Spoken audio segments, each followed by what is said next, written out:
अगर हम जो है एसडीजी 13 आपको मालूम है, इससे पहले आपको ये बता दूं कि जो भी आपने इसमें परफॉर्मेंसेस ली हैं, सीसीपी पे कोई भी कंट्री अभी तक नंबर 1 नहीं आया है, यानी कि कोई भी देश ऐसा नहीं है जिसमें कि इफेक्ट से लड़ने के लिए पंचम।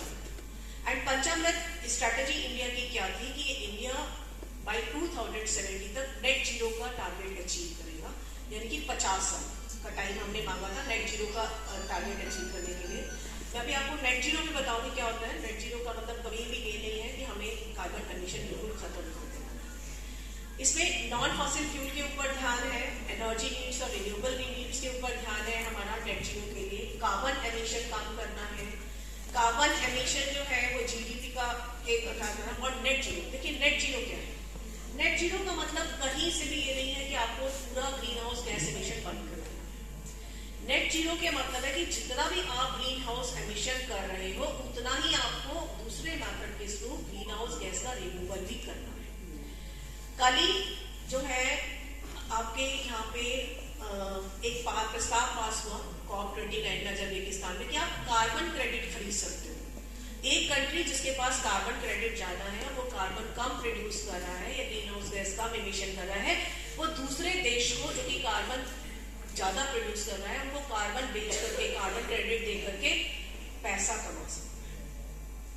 इंडिया की जो प्रोग्रेस है नेट जीरो के लिए वो डिपेंड करेगी कि हम 3 इश्यूज को इकोनॉमी के कैसे टैकल कर सकते हैं। क्योंकि मैंने बताया कि 3 सेक्टर में सबसे ज्यादा गैस एमिशन है।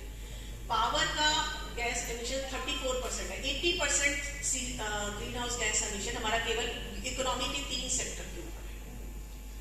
पावर में 34% है, इंडस्ट्री हमारी 28% एमिट कर रही है और एग्रीकल्चर हमारी 17.8% एमिट कर रही है।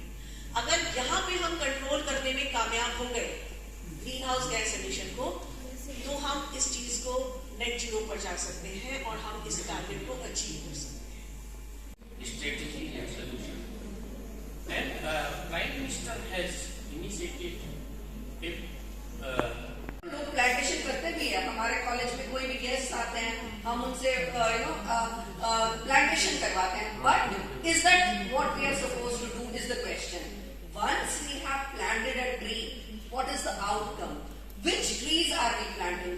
Do we do any kind of ecological, जो भी बताया कि on one hand we are talking about GDP growth, हम उसकी इकोलॉजिकल कंसिडरेशंस, उसका इकोलॉजिकल रोल क्या होगा इकोसिस्टम में, are we trying to understand it or going randomly for a plantation because some agency